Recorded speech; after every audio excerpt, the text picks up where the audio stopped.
بسم الله الرحمن الرحیم. په پیل کې د خبرونو سرټکی. جاپان ته د یو پلاوي سره د اقتصاد وزارت مسلکي معین سفر. د هیواد د اقتصادي ودې لپاره د فابریکو د جوړولو هڅې. او دا چې ایران غواړي چې له افغانستان سره نور اقتصادي همکاري هم پراخه کړي. د لوی او مهربانه خدای په سپېڅلي نامه درنو لیدونکو سلام. د نن ورځ خبرونو ته ښه راغلاست. نن یکشنبه د 1403 کال د سلواغي 28مه نیټه ده. زه محمد صادق فروتن یم. د هم بشپړ خبرونه. د اقتصاد وزارت مسلکي مرستیال ډاکټر عبداللطیف نظري د یوه پلاوي په ملتیا جاپان هیواد ته سفر کړی.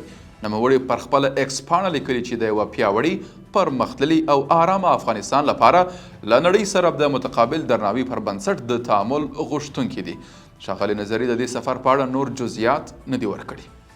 د صنعت او سوداګرۍ وزارت مرستیال مولوي احمد الله زاهد د یوه پلاوي په مشرۍ د کابل ولایت د څرخي پله صنعتي پارک څخه لیدنه کړې.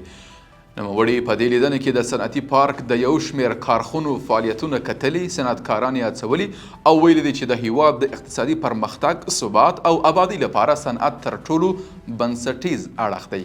نوموړي زیاته کړې چې اسلامي امارت د صنعتکارانو بشپړ ملاتړ کوي او د دوی د لا پرمختګ لپاره هر ډول همکاري ته ژمن دي. ورته مهال صنعتکارانو د ښاغلي زاهد په ورتګ خوښي څرګنده کړې او د هیواد صنعتي پرمختګ او ځان بسیاینې لپاره د هر ډول هڅو ډاډ ورکړی دی. په یو بل خبر کې د بهرنیو چارو وزارت د قونسلي چارو ریاست د مراجعینو د اسانتیا لپاره اعلان کړی چې د 1403 کال د کب له لومړۍ نیټې وروسته ټول بهرني اسناد او د عدم مسؤلیت جرمي فورمې به د افغان پوسټ اماراتي شرکت له لارې راټولیږي او بیرته سپارل کیږي. په یو بل خبر کې د زابل ولایت څخه د عدلیې وزارت وایي چې د زابل ولایت په شهر صفا ولسوالۍ کې 125,950 جریبه ځمکه اماراتي تصویب شوه. د دې وزارت د معلوماتو له مخې د یادو ځمکو دوسیه د وروستي پریکړې لپاره د ځمکو غصب مخنیوي مرکزي کمیسیون ته لیږل شوې ده.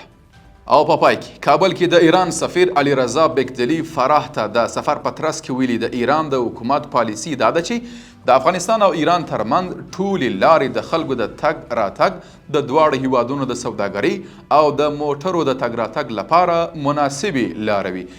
نوموړي زیاته کړې هڅه کوي چې اقتصادي اړیکې ورځ تر بلې زیاتې کړي او دمګړۍ په چابهار بندر کې د افغانستان د استازو د حضور لپاره کار وکړي. د ښاغلي بیکدلي په وینا د افغانستان او ایران ترمنځ همکاري کولی سي د دواړو هیوادونو اړیکې لا پیاوړې کړي. قدرمنو لیدونکو له ملتیا مننه. تاسو کولی سئ د عروج بېلابېلې خپرونې د دې ادارې د سوشل میډیا له طریقه وګورئ. تر بیا ښه وخت او ښې چارې.